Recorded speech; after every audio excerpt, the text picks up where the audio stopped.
So Hello, hello, thank hello. you so much for joining us this afternoon. Uh, hello, Sylvester. I want to start with you, if I may. The first question: how's France? Are you enjoying your time in France at the moment?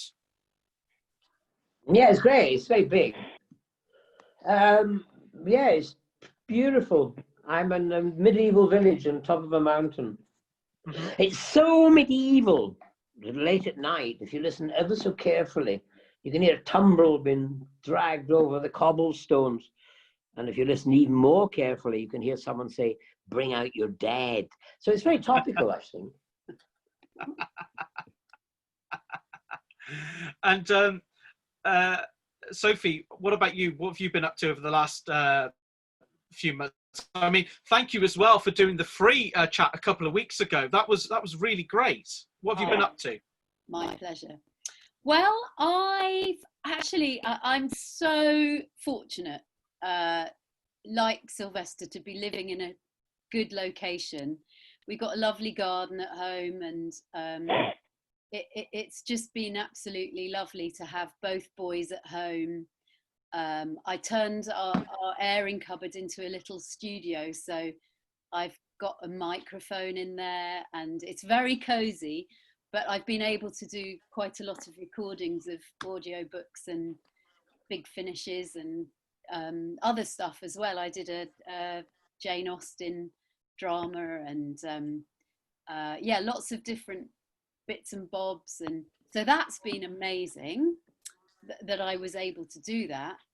And then actually I have done a couple of things live. One was I actually went to a studio a few weeks ago, which was weird, to go back into studio with all the face coverings and the washing the hands and all Hmm. that.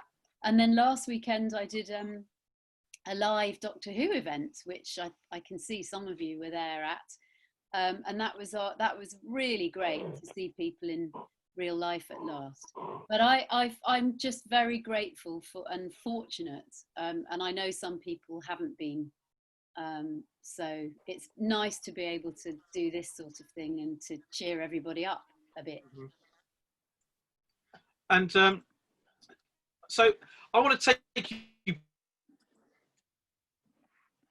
back. Ian, your Zoom keeps freezing a bit, When so you, can you? oh, I think Hello? how, How's your signal? how odd. It shouldn't do because it should be fine. But we'll Steve says your we'll bandwidth muster through. is low. Hello. Hello, I yeah, just there's want to someone ask you keeps both. sending messages. What are your memories of when you first met each other? It should be. It. Have we Oh, met? Have I met? I mean, I've got I nothing else can't on. remember you. Yeah. Who When. are you? Oh, you're the nurse, aren't you? Where's me tea? Get me bloody tea.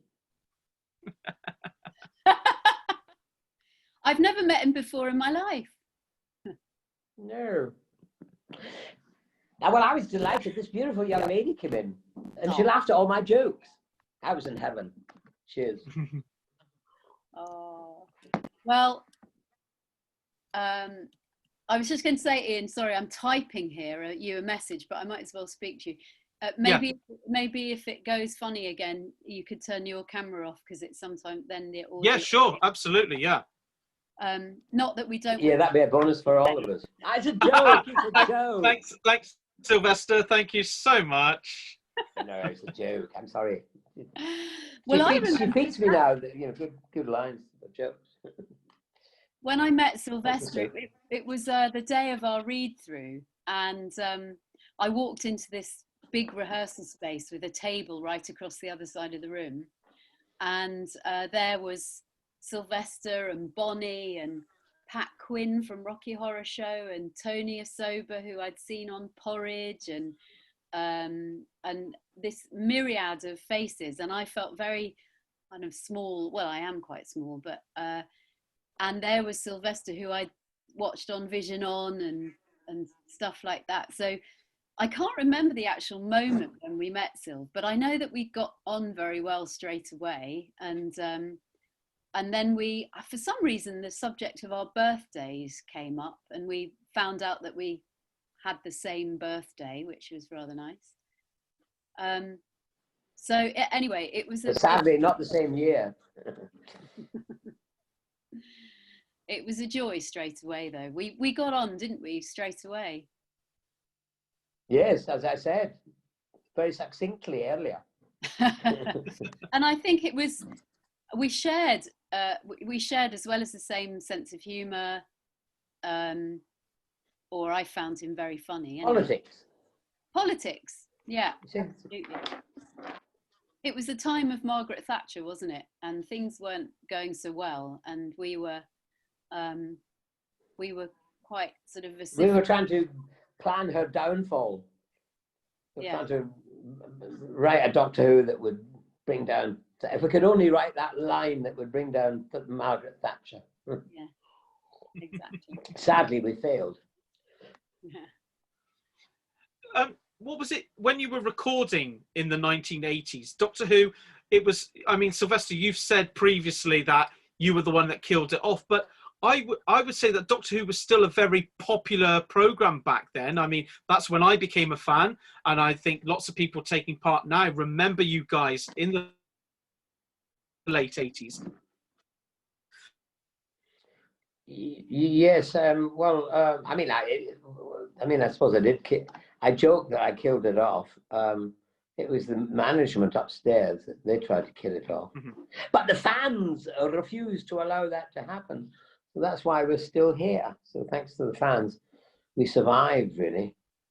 I can't remember the rest of your question, because I'm still waiting for that nurse to bring me. Were you aware of... Were you aware of the popularity at the time? I was completely ignorant about it, really. I mean, I'd lost touch with it. And blessed way, I suppose, Andrew Cartmel, who was Canadian, didn't really know too much about it. So we just kind of got on with it, really. And I think we upset a lot of, well, not a lot of people, but you know what, there are particular fans who, if it's not the same as it was, you know, yesterday, they hate it. But that was all right, because that's what we wanted to do. We wanted to upset them. We wanted to do it in our own image, and we did. And we're very proud of it now, aren't we, Sophie? Exactly. What are you doing in my basement? Why are you downstairs? Down in my basement. I snuck in there. Hi. Yeah. And this neighbor, the neighbor next door, he's very noisy. He keeps asking questions. Yeah, I think at the time, I wasn't really aware of it, that it was still going. Of course, I'd watched it as a child in the John Pertwee and then Tom Baker years, and of course loved it. But I'd lost touch. I went away to university, and we didn't have a TV, and so I wasn't even aware that it was still running, really. And then so it was all kind of it was all completely new and completely sort of I mean, my friends, I have to say, which is not very nice, just thought it was hilarious that I'd got this part in Doctor Who, as well as being pleased. So I had no idea what to expect. All I knew was that I'd never done any TV before. So it was a huge learning curve for me, because I walked in there without any experience of studio or cameras or anything. So I didn't even have a screen test, which is unheard of. It was it was a hunch that John Nathan Turner had. And I'm so glad that he had that hunch. And I think we all are as well. No. Sylvester, what did you get up to on your birthday the other day? I got up to the age of 77.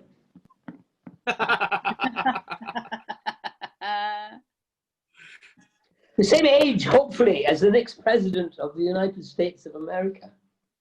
Although Absolutely. He looks so old. He seems old, doesn't he? I was a bit surprised. I kept thinking, oh dear. I mean, I wish the Democrats had picked someone, you know, with a bit more spark. And then suddenly I realized we're the same age. Not in spirit. No, it's not spirit. It's water. It's water. Not yet. Not gin and tonic, is it, Debbie? She's got her. And Sophie, did you have a nice birthday, Sophie? I had a lovely day. It was fantastic. My aunt, who lives in Bath, she texted me first thing in the morning, and she said, "Is it all right if I come and see you?" And I thought, what? Because she's never done anything like that before. And I thought that must be meant for somebody else, a mistake. And sure enough, a few hours later, she appeared, which was amazing. I haven't seen her for months and months. And then my mum came to visit with her partner, and we had a party in the garden with my family, my niece and my nephew. Social distancing and eating lovely food together, and it was absolutely lovely. It was great. And in fact, in the end, we decided that it would be very nice if we had a hug, because I hadn't hugged my mum for 6 months, and that was only the second time I'd seen her. So it was really, really lovely to do that, because she's 80. She was 83. So you've always got that thought, haven't you? Better make the most. Yeah, she has the same birthday. Yeah, she does. Yes, it's her birthday as well. So that was lovely. Oh, and my niece and my sister-in-law had made this amazing cake, polenta and sour cherries. It was lovely. You'd have liked that, Sylv. Yes. Sylvester, over the years, Yes? I've seen you in. Hello. Over the years, I've seen you in a lot of theatre, and you've been hilariously entertaining and wonderful. What do you think the future of theatre is in the world, considering the pandemic? Well, that's a big one. A big question. Well, I've hopefully they'll come up with an injection that will mean that we can all crowd back into theatres again. But up until then, it's going to be a bit difficult, really. I think film and TV will find a way around it. In fact, they already have. I read somewhere that they've now got people kissing on pieces of perspex, kind of, which is quite. And then funny. It'd be funny because you can you'll be able to see it on the screen. Your nose will go all bent. So yeah, I mean, it's very sad, really, what's happened to theatre. But fingers crossed, we'll kind of find a way around it. A lot of theatres will go to the wall. We'll have to start all over again, really, except for the large ones that will get money from the government. Yeah, it's a bit of a tragedy. I was listening to something the other day which was saying, it's funny, isn't it, how the theatre was originally meant to be outside on carts and, in amphitheatres and things like that. And in fact, I'm meaning to go to, there's an amphitheatre near us in St Albans, and they're putting on 3 shows there, Merry Wives of Windsor and Henry IV Part 1 and HMS Pinafore as well. So that sounds great. But what I'd say to everybody is if you see any theatre going on, it would be great to go and support it if you possibly can, because that's going to, I think that will be the thing, whether people actually go. And yes, it's terribly sad because of course our old theatres, the seating is so close together, and of course then the expense of running the theatres, it's cost so much to put a show on that even if you have half capacity, that's going to be a big impact. But we shall have to see. Andrew in Bristol knows more about that probably. I'd like to ask Andrew because are you still doing tours, Andrew, and are there things going on? I'm gonna unmute Andrew now so he can Hi, Sophie. Answer your question, Sophie. Hello. Yes, I am doing occasional tours, but only literally for small groups of families. The theatre itself has started going back into taking very small steps into doing sort of like stand-up or poetry reading or classical music. So we have a big bar mezzanine area now in the theatre. So we have up to about 100 people. So we're just sort of covering our costs. It's just nice to get people back into the theatre on very small steps. And, you know, because once people come into a theatre, theatres come alive again. And it's just great to see. So, yeah, I am keeping busy. It's sort of the first steps going back to this new normal, as they call it.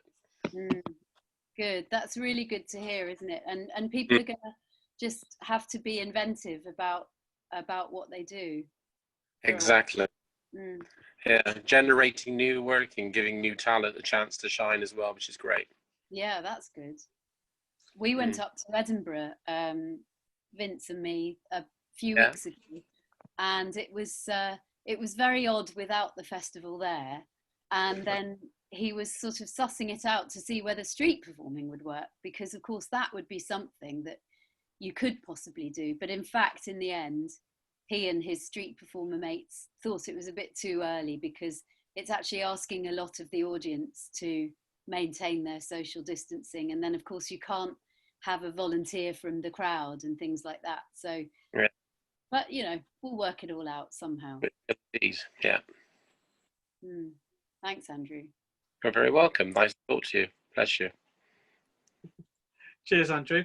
Sylvester, on the subject of street theatre, the Ken Campbell Road Show, that was a lot of going on the tour and going to lots of different venues.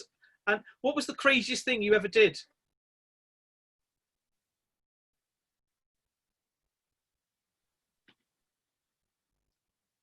Oh, you've muted yourself again, Syl. I've just unmuted him.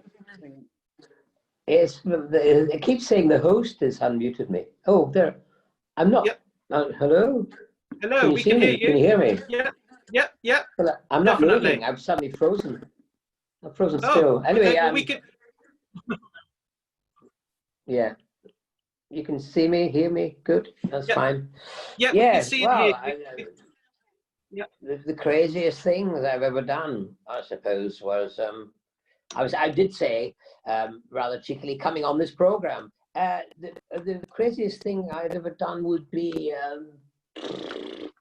I don't know, being tied to a chair and having a train with a fork in the front of it aimed at my heart and allowing people to kick the branch line down, and I got forked.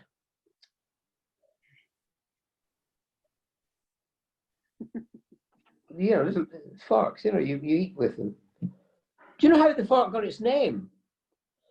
Henry II brought them in from France to England, and they gradually spread to Ireland. Sophie. Of course, everyone in Ireland played spoons. And, you know, they started playing the forks, and every time they hit somebody, they went, oh, fork, oh, fork, oh, fork. That's how it got its name. I wonder why I've frozen. You're not frozen. I think it's the internet. Yeah, you're not. No. Okay. Sophie, what about your theatre? What about your theatre career? Because when you started off before Doctor Who, you were going into working men's clubs and sort of not so plush venues. Isn't that right? Yeah. Well, when I left university, I realised. Hello, Sophie. Can you guys hear me? Yeah. I think it's your your definitely. Again a bit, Ian. Yeah. So when I left university, I thought, right, this is what I really want to do. And I came back to London and started answering adverts in the back of the stage, the kind of industry newspaper. And one of them was for a panto up, didn't know where it was, but it turned out to be this sort of rather dodgy outfit, which was great fun. We rehearsed at Plaistow Boys Club in the East End of London, this sort of boxing club. And this guy had this idea to get lots of actors together, pay them not equity rates actually, which at the time was a no-no, but it was money and it was work. and he gave us a set and a van and a script, and we went off. I chose to go I chose to go to the northeast, driving the van, playing Baby Bear in Goldilocks and the Three Bears, and the villain's assistant for hardly any money. And we went round working men's clubs, and I didn't know anything about working men's clubs, having come from upper middle class Blackheath. And it was a fantastic education. So when we'd finished doing that show, I thought, right, I need to get my equity card. And you could only get an equity card in those days by either, well, it was a catch-22. You had to work in order to get one, but you couldn't work without an equity card. So I managed to find a sort of loophole, which was to get enough contracts together by singing round working men's clubs and then hand them into equity. So a friend of mine and me, we formed this duo, and we went off singing Everly Brothers numbers and sort of 50s stuff round working men's clubs. And that again was a massive education, just having to deal with a live band who you'd never rehearsed with or anything before. You just literally gave them the music, and then you'd get on stage and get on with it. Having to deal with people not being that interested in what you were doing or singing. It was a fantastic way to learn the ropes, really. And yeah, we eventually got enough contracts and got our equity cards. So that was the beginning, really. And then I came back down to London, and then I did children's theatre for a couple of years, which I loved. It was really great. Hard work, but really good fun.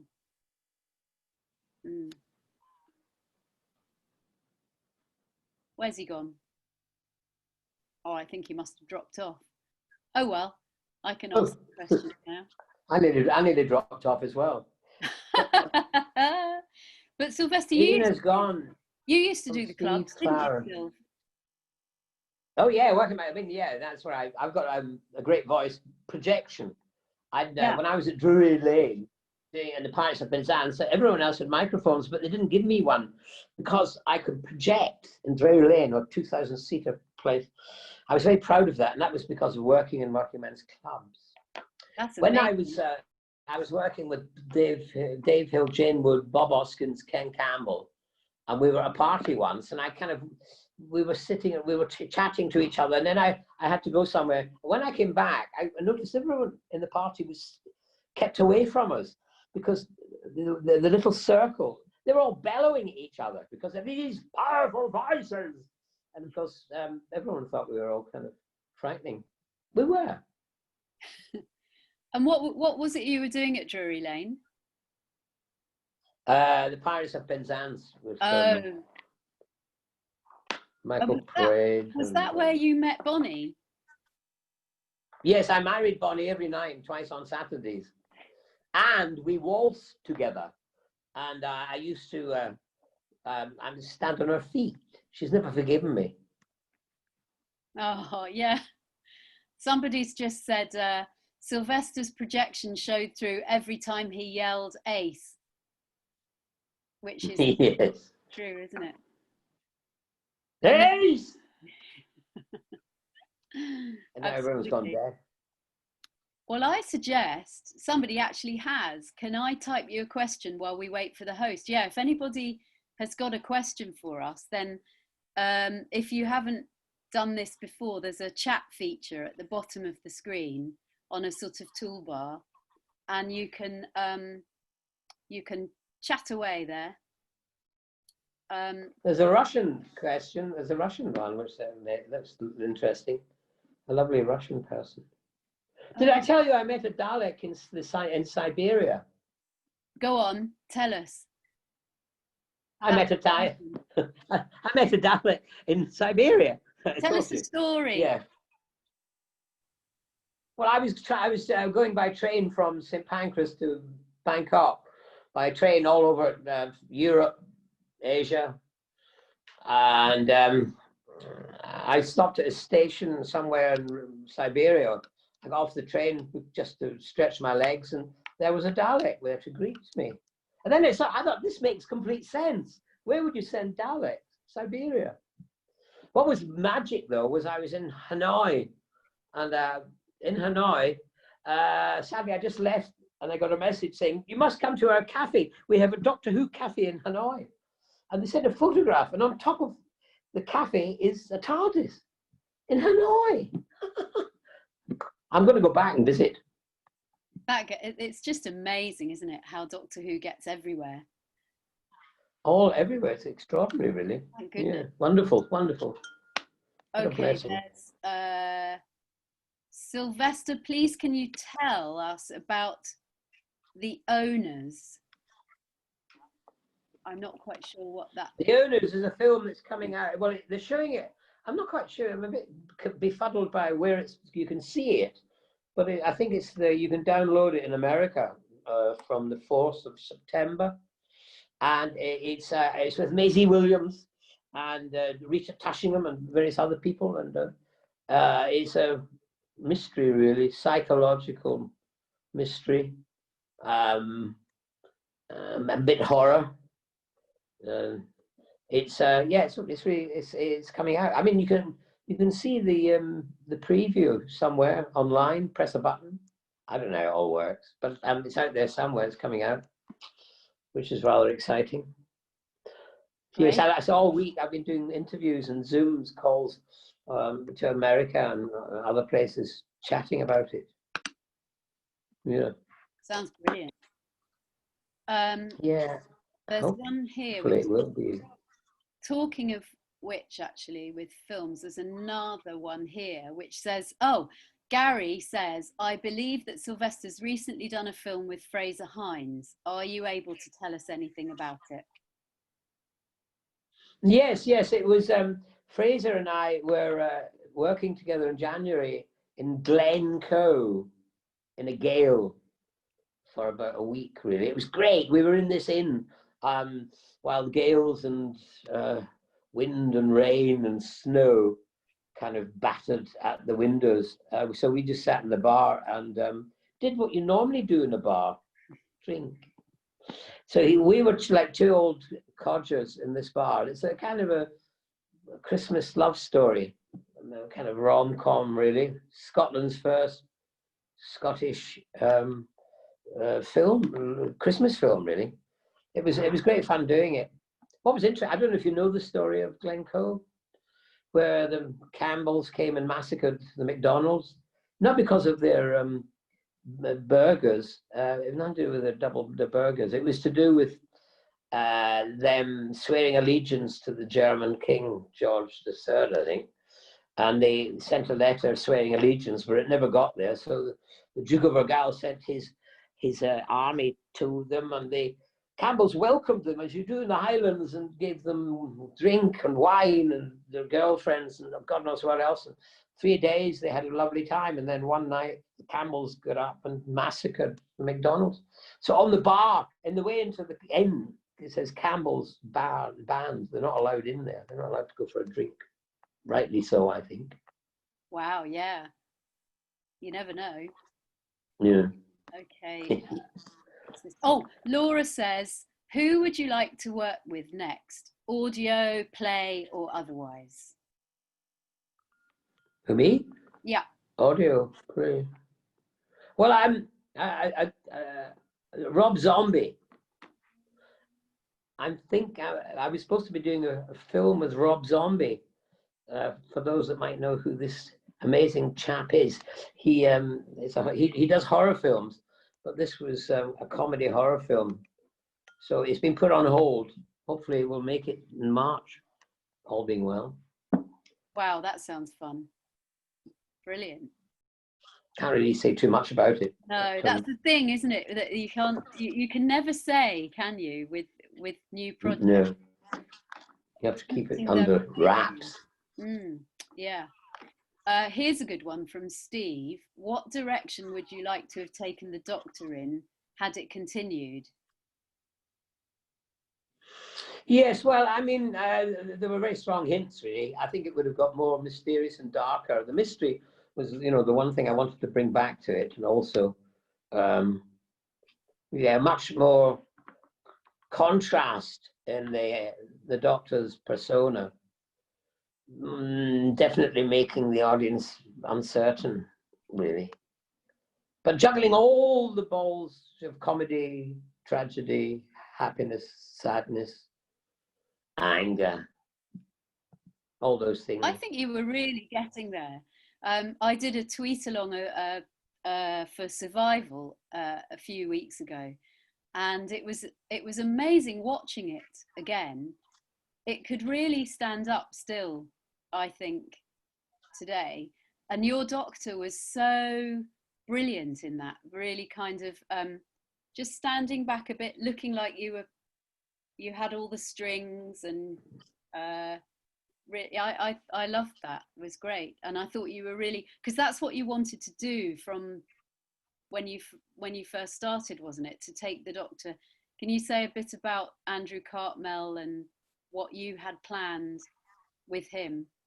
Well, you see, yes, because Andrew, again, I mentioned earlier, he was Canadian and he wasn't really up to speed with Doctor Who, and I hadn't seen it for years and had a distant memory of it. But when I first started doing it, I arrived with my bag of comedy tricks and thought, this is what they want, this is what I shall give. But then I realized after very quickly that I was handed one of the great TV roles, really. You could do anything with it, you could go anywhere. And that means you could mine all sorts of different things. I also realized that the mystery had seemed to have vanished, because in the early days of Doctor Who, you know, the Who was the question mark was, yeah, who is it? Where does he come from? What is it? But too much had been given away about the Doctor, so I wanted to go back to that mystery of him. My grandmother, who at the time was over 100, and that was unusual then, in the 80s, she was very compos mentis, but she was weary with the age. You know, I remember thinking, well, what age is my Doctor? He's 950 years old, I think. And I thought, yeah, I want to bring that in. That's another layer. And every now and again, he's seen terrible things. He's witnessed and done maybe terrible things. He's lost so much, and his knowledge of what's happening perhaps in the future is sometimes too much to bear. So I wanted, you know, to have that all mixed up, you know, in the character, as well as keeping the kind of comedic, because that was a front, that was his shield, and then behind it you'd get, oh my goodness, what's going on down there? That's so brilliant. And to the extent that you even changed your costume a bit, didn't you? Yes, I thought it seemed to be too light to go with the darker thing, so I went darker costume, you know, darker Doctor. Yes. Right. From Jenny Shirt. Hi, Jenny. Loving the singing, by the way. I'm back. Hooray! Well, we've gone on to. What have you been? Did you get fish and chips? Did you get? I was Indian. What did you get? I went for a kebab, Sylvester. All right. Well, you could have brought one back. The one thing missing in French, over here in France, is Indian food. Oh, I long for it. Oh yeah. Well, when there you're are back, some in Paris. we'll have to send you a delivery. Please do. Sophie, thank you so much for carrying on. I owe you a million pounds. No problem. No, we got some brilliant questions here. So I think carry on with what you guys are doing. Okay. So, this is a good one from Jenny. If you could choose a play to be in together now, which would you choose? Wow. Which play do you want, Syl?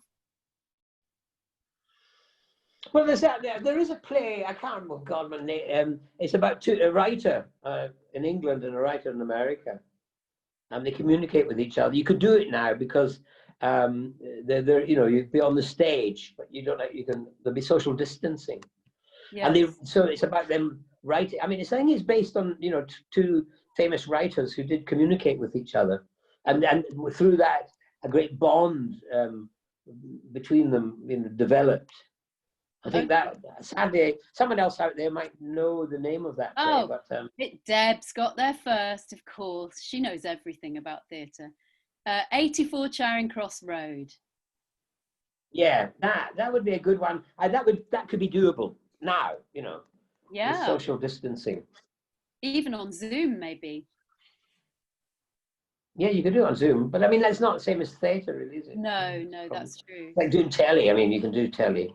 Yes. I was watching something. It was like a film of a media theatre, and it was Britannia. I think it was about England. It was, and it was filmed, which was great. I quite enjoyed it. It was kind of very theatrical watching it on television. It clunked a bit, but that quite enjoyed that. The only problem was that the leading lady, who had to perform with immense energy, she couldn't stop. She's bellowing all the way through, so the camera shook every time she spoke.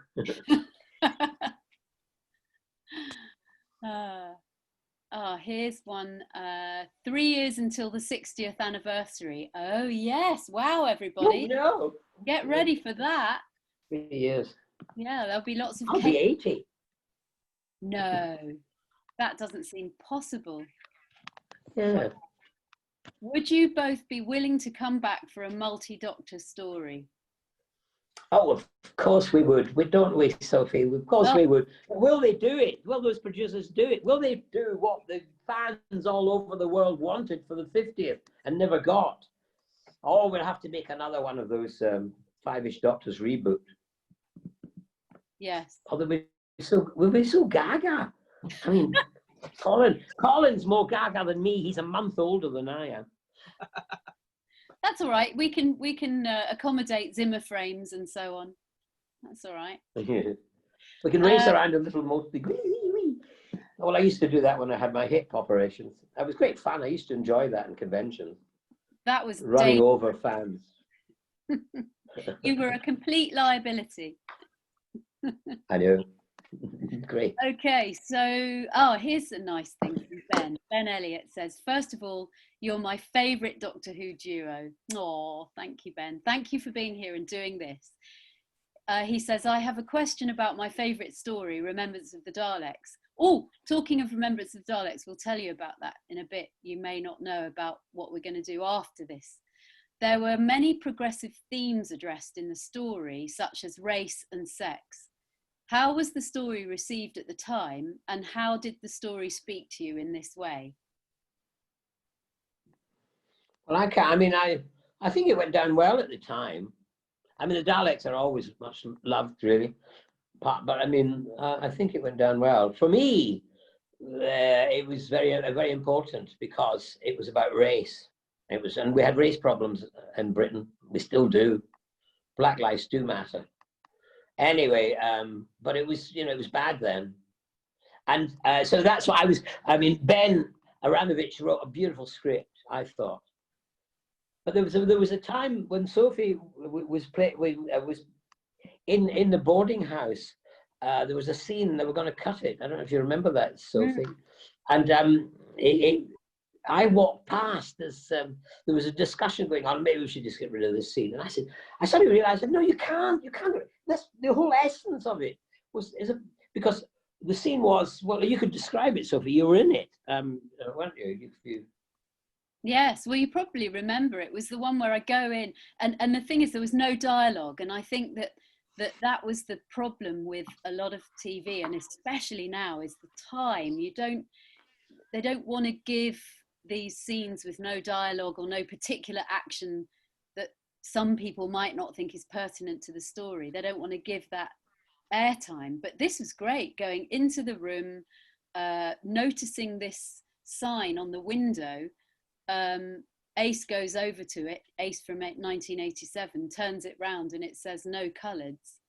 And that was shocking. I thought it said no blacks, no dogs. It said no colours, no blacks, no dogs, did it? No. Because that's what normally, when I first came to London, that's what it said. That's extraordinary, isn't it? Isn't it? I mean, anyway, they were going to cut that, but I begged them not to, and they kept it in. I mean, they shortened the scene, I think, sadly. But there was another lovely scene where I was in a cafe with, was it Joseph Marcel, lovely actor. And I think that's one of my favorite scene ever in Doctor Who, was sitting there being thoughtful and talking about, sugar. And of course, slavery was tied up with sugar. And I was putting a lump of sugar into a cup, and there was little waves, and the waves that went out and caused appalling things, all from sugar. Yeah, I loved that. That was a great scene, and I think originally that was not in the final cut on the TV version, and then they put it back in for the video subsequently. Did they? I thought maybe they put in it was a quicker version. I mean, they cut it in half. Maybe they've extended it. I can't remember. I think it's extended. Yeah. They'll know anyway. You'll know, won't you? You know that sort of thing. Now, for Sylvester, what was it? This is from Adam. What was it like working with Frank Langella in Dracula? It was quite interesting, really, because he and Laurence Olivier didn't get on. Laurence Olivier came out one day, he said to me, "Oh dear boy," he said, I said to him, "Have you ever heard of acting?" Because it was, like method acting kind of thing. Olivier didn't really approve of that. I think he did it later in another film with another American actor. He said, "You ever heard of acting?"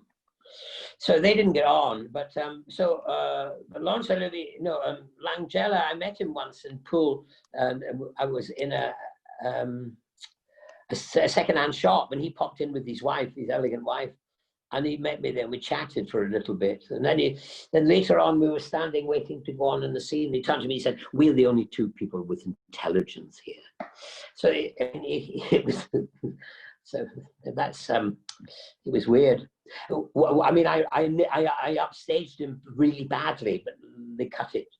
I was standing, and Dracula was first introduced. The door opened, and Dracula comes in with a big cape, and he whips the cape off, and he throws it to me, and I put my hands out, like two hands like that. Oh gosh, where have you gone? And the cape just completely covered me up. So with my hands, slowly, I just pulled the cape down like this, and slowly the cape came down like this, and it exposed me to the scene. And of course, everyone was pissing themselves laughing, except Frank Langella. He was not at all pleased. But anyway, it never got in. I wouldn't anyway, because it was Dracula's first, arrival. I had quite a lot to do. When we were, we had a New Year's Eve party.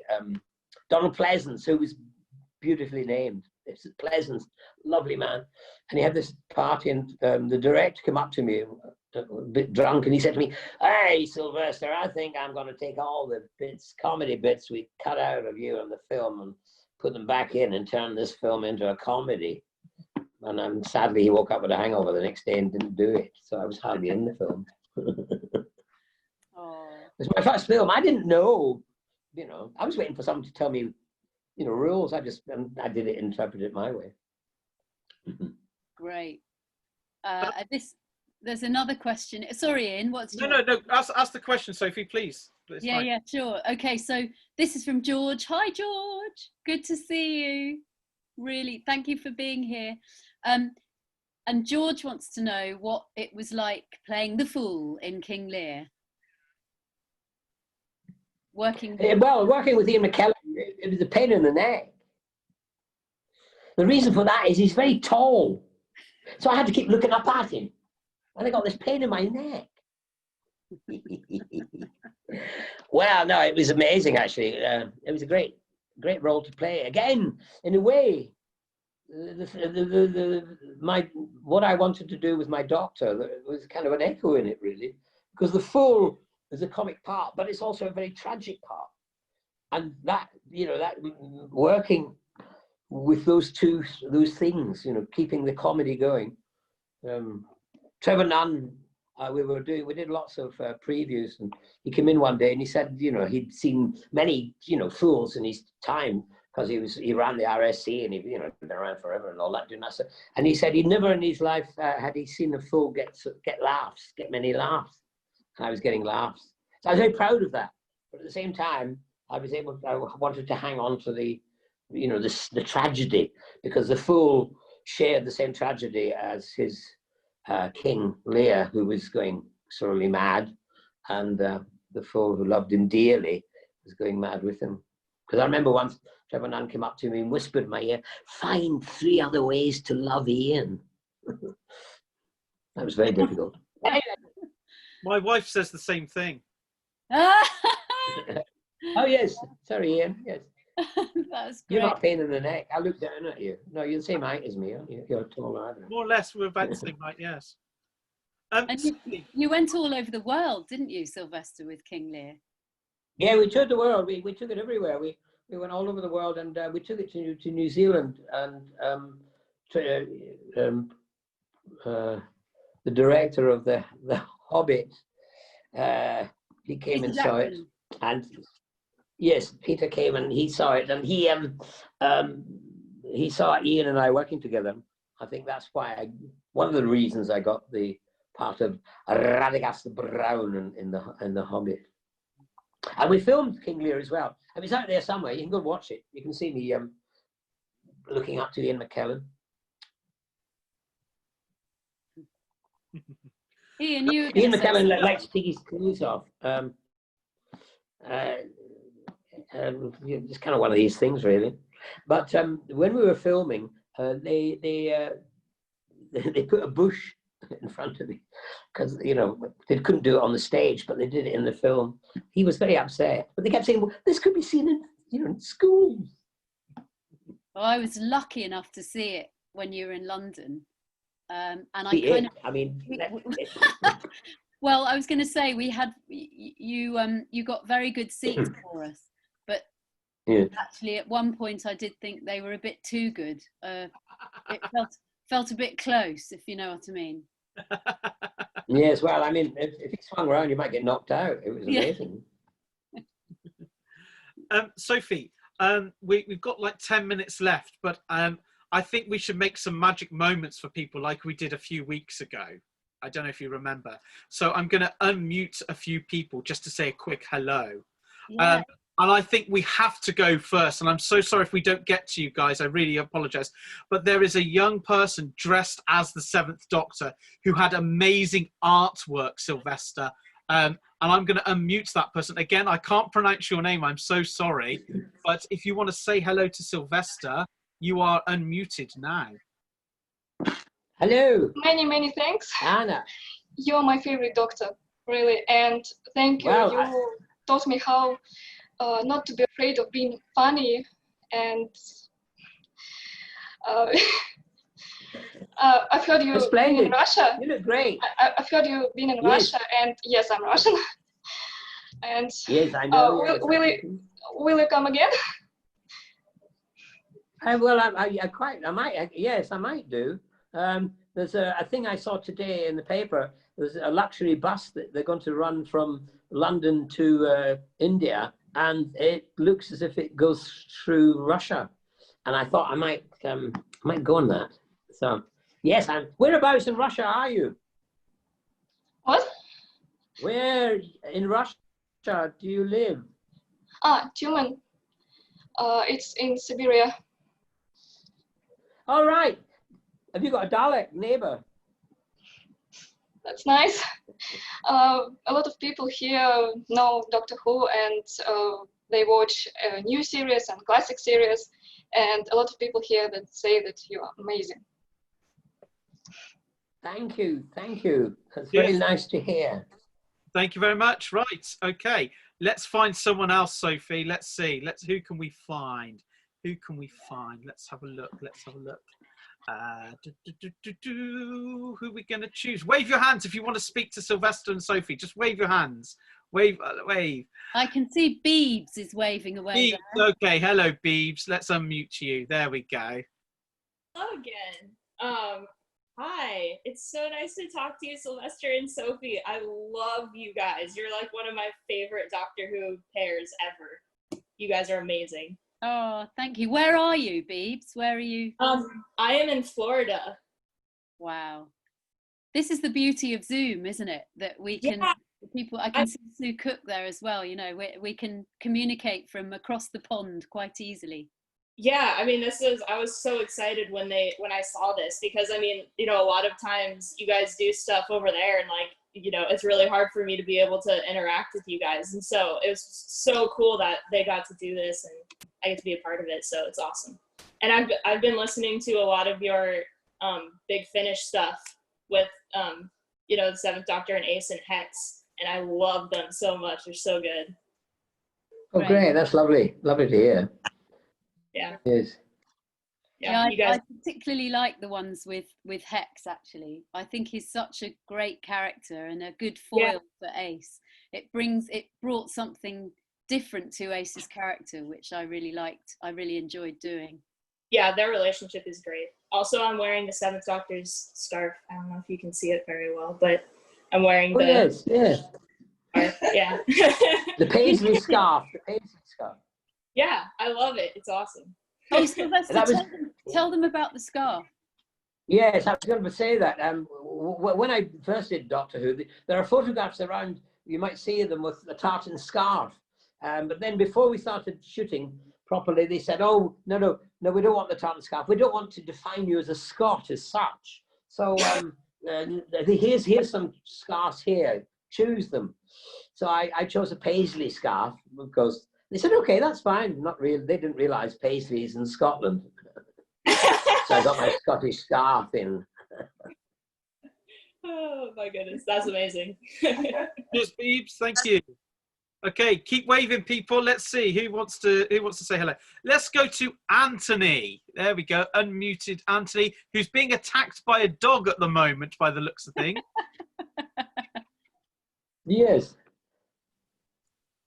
We can't hear you, Anthony. I have unmuted you.